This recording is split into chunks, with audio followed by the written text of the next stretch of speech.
Hey, welcome to Liberal Buzz Show. My name is Denise Dory.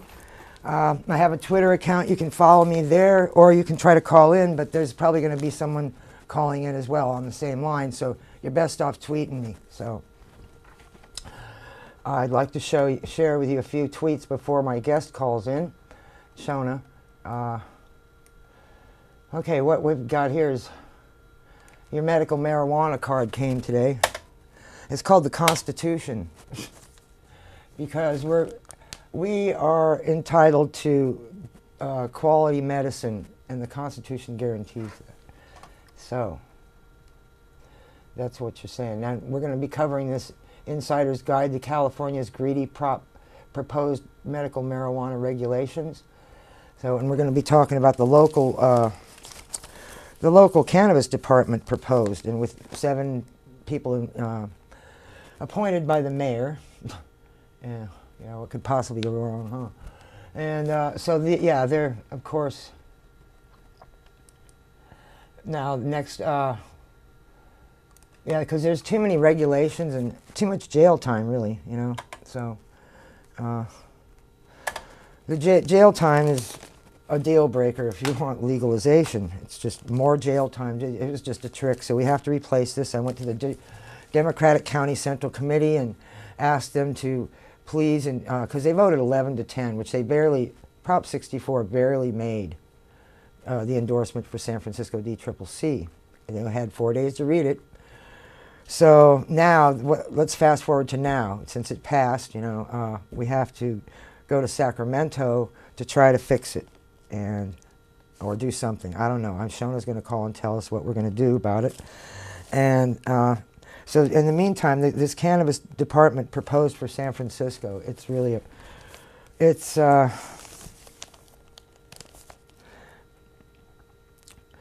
a new cannabis committee, and it's got so many rules, and you can't. They're going by Prop 64, but it's starting to look like Donald Trump might give us a huge bigger deficit. They're trying to hit San Francisco where it hurts, in our pocketbook. So,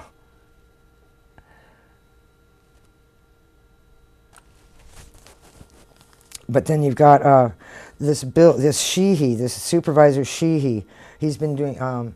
He took Scott Wiener's place, and he's doing legislation for this cannabis department. It's going to be called. We had the Cannabis Task Force, and if you remember, we were gaslighted. They didn't want to do quorum. The industry took it over and bought the supervisors out, and it was just a train wreck. So, but we're not going to let our spirit be broken about this. We can't just fold up and let them take our herb away from us, because it's really hard to share a herb with billionaires when they don't pass the joint. And they don't want to grow 7. If you get caught 3 times growing 7 plants, you're going to prison for 25 years. So if that doesn't sound fair to you, please help me. There's on Twitter I posted there was my public comment to the DCCC. I was going to play that, but Shona's probably going to call any minute. If she doesn't, then I'll show it to you. But there's this petition to protect San Francisco compassionate cannabis. So it's just a petition. I already filled mine out, and you just sign it and share it if you can. It's on my Twitter, so check out Denise Dory and try to sign the petition if you would, please. That would be lovely. We don't want to have people going to jail for giving away cannabis to people, because as it stands now, it's a fine. I talked to a dispensary owner, and it's a fine to give pot away to anyone. So that's right. And there's no more free samples. That's what I was saying. No more free. And people voted for this, and I don't think they knew what they were voting for. So here I'm telling you. Yeah, that's a solid gold truth. New rules for medical marijuana. But, it takes money to implement it, and they're not going to use city funds. It seems like they're going to use funds that they can get from the taxpayers. So the taxpayers will, and not, the taxpayers who buy cannabis, that is. So they'll be footing the bill for this. So those are the new rules. Those are on Twitter as well. So let me get to, since Shona hasn't rung up yet, let me start out by getting to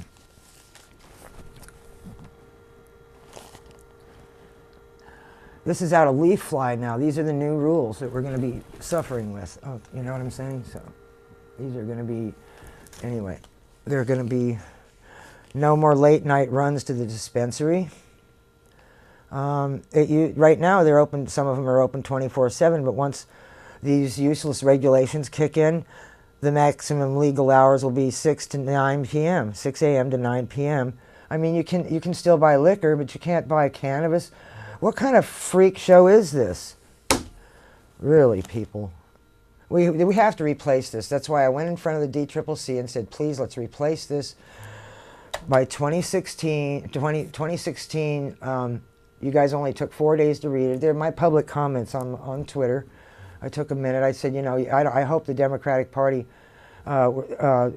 realizes that you support, you know, the Democratic Party supported jail for cannabis, and that, I mean, a life sentence.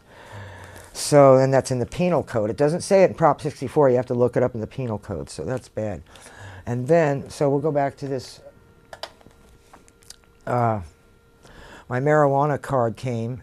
You can't, let's see. 9 o'clock p.m. is really early for a dispensary to be closing, you know. And we're talking about medical cannabis here. We're talking about medical cannabis. We're not talking about so-called recreational, which is, there is no such animal as recreational cannabis. There just is no such animal, because cannabis prevents Alzheimer's and cancer. So how is it not medicinal for everyone? And why should we need a card? Shona. Hi, Denise. Hi. How you been? How you been doing? I've been all right. How are you? I'm just giving them a quick introduction about, you posted some an interesting article from Leaf Fly about,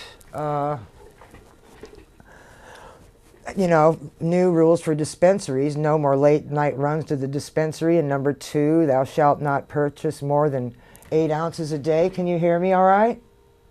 Yeah, I think some of the most controversial and interesting issues, while the Leafy Guide is good, they're not pointing out a few things that are pretty critical. One of those, I believe, is that we'll have no delivery services that aren't already associated with an already established brick-and-mortar store. And the reason that's a little bit scary is that a lot of the women-owned and people of color independently owned businesses are delivery services. So they're taking a whole section off the map with this. And then the other thing that patients need to be aware of is that with this no free samples, what they're doing is they're discouraging the practice of compassionate programs at retail facilities instead of encouraging it. And it's crazy because Big Pharma gives free samples all the time. Yeah, good point, Shona. They do. They do. I mean, they have pens with their, you know, names on it. They have doctors pushing all of these, you know, horribly toxic things, and for some reason they're trying to confuse the conversation around compassionate care for poor patients under medical cannabis. I think we can all understand under recreational use, maybe no free samples or whatever, but discouraging this practice and coupled with that, ending SB 420 collectives Can we? patient and the increase in price that will happen in the legal market Yeah. is just basically trying to kill the patient's access. So these are draft regulations. There will be 4 public hearings on these. Plus, you can do your public comment online. All right. So every patient advocate really has a duty to get their comments online. So Shona, can they? They're having these hearings at City Hall. How many hearings? Which committees are having the hearings and when? No, I'm on the state level right now. These are hearings in Eureka, Los Angeles, Sacramento, and San Jose. On the local level, we have to combat a whole different sort of scenario with this cannabis department, which the progressives aren't supporting how it is written right now. And the hearings for that are upcoming. But the problems with that is both of the problems at the state level and at our local level, because they all come from the same group, which is called ArcView. Is what we call enterprise conspiracy or coercive monopolies. So basically what they're trying to do is shut down their competition through political influence. Like a cannabis on the state level and at the local level. Like an oligarchy. Yes, and everybody needs to research ArcView, to get familiar with them, because that is the group that is pushing through some of this negative policy. Oh, yeah. Okay, I just got a phone call in, so I just had to field it off. Now, who is this Mr. Barnes? So, Bill Barnes is a longtime political operative in San Francisco. And he works with Sheehy and the mayor? You met him, Denise. He worked on Chris Daly's campaign. Yeah. He's a very, very, very adept political operative who took Enrique Pierce's job with the mayor and is now working in Supervisor Sheehy's office as a point person on cannabis. He's very tied to Eric Pearson, David Owen, that whole sort of monopolized crew that, you know, has a lot of difficulties respecting independence and a social justice focused patient advocacy. No, they're the Drug Policy Alliance. Drug Policy Alliance. Let's call it Drug Policy Alliance. Right, but Bill Barnes is more of a local Democratic Party operative that's been behind people on the moderate side and on the progressive side. But what he's doing right now is in Sheehy's office with cannabis. And he said that he would be listening to our concerns, but he has not listened to our concerns yet and sat down with us. So we'll do that. What happened with Rob Bonta? Did you ever talk to? Because I know I gave him your phone number. So but I've got my comments to Rob Bonta, and he pretty much just wanted to shut me up. So the progressives standing around didn't hear how evil Prop 64 that he endorses. So how bad it Rob is. Bonta's office did reach out to Access of Love, and we'll be setting up an appointment with him. Now, Rob Bonta is much like Tom Amiano. Everything else they do is just glorious and social justice focused. So I don't want to poo-poo on Rob Bonta at all. Nobody is. That's the only. But I told him what we need to do. I told him that's the only issue I disagreed with him on. So I let him know. I think what we need to do with him, and most importantly, our Assembly Representative David Chu, is get across to them that we need this certain parts of the proposed draft stricken And then we need them to set up an apparatus to support compassionate providers and actually get compassion mandated or at least incentivized at the state level. And I don't think that neither David Chu or Rob Bonta has a closed mind to that. I don't see why Props 215 and SB 420 didn't work. I don't see why that system seemed to work fine. Well, there was actually, Denise, under Prop 215 and SB 420, there was a considerable amount of patient exploitation and damage to the environment. So there are things that we did need to rise up to and to get sorted out to become a more coherent sort of trade or craft that could be legalized. I mean, think of how many growers came down and grabbed a bunch of paperwork from patients and gave them peanuts. Huh. Right? Yeah.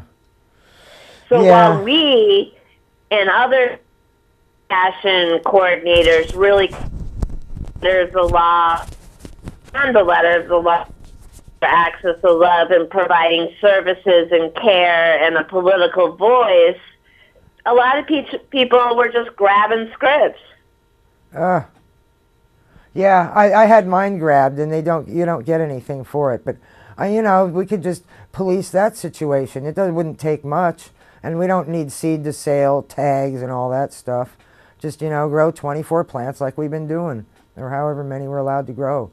12 immature. Well, I think what we need to differentiate between is private collectives that should be allowed to exist and also allowed to take their surplus into a regulated legal market, you know? So it's like, how do you deal with a farmer who has a garden and most of it goes to families and friends in their village, and then they take a certain amount to the farmer's market?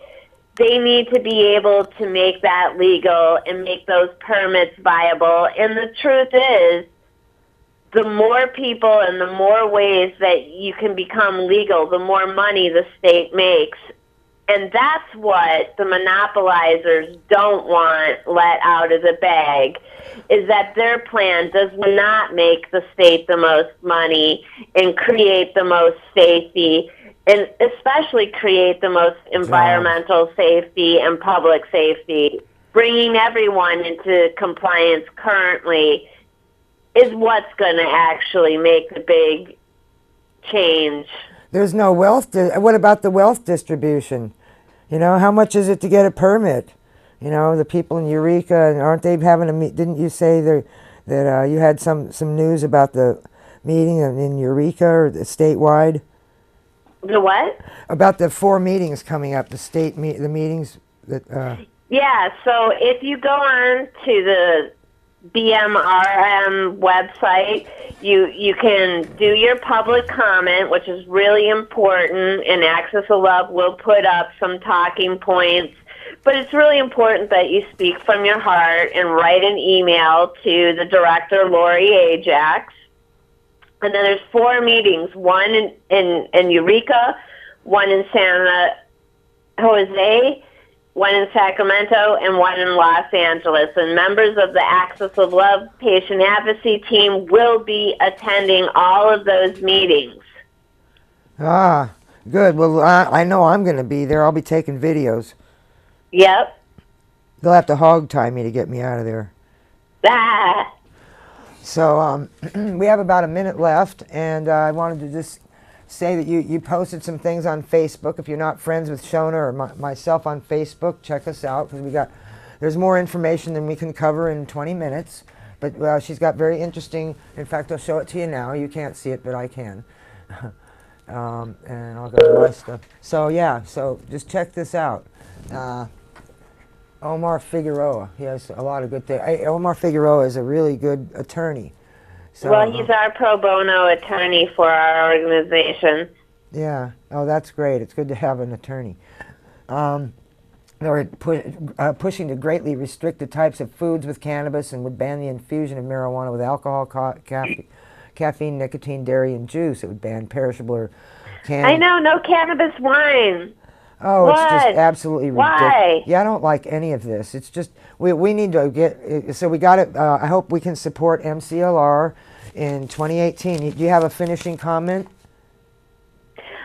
Just that everybody really needs to get their public comments in before June 1st. So you've got about a week and a half, 2 weeks to get that email in. Okay, that's good. So, and this is to whom now?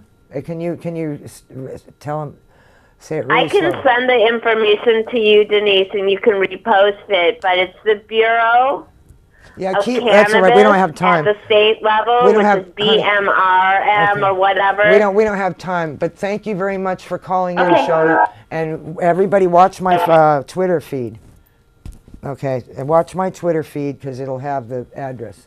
So I want to thank you all for watching, and I think that show's about over.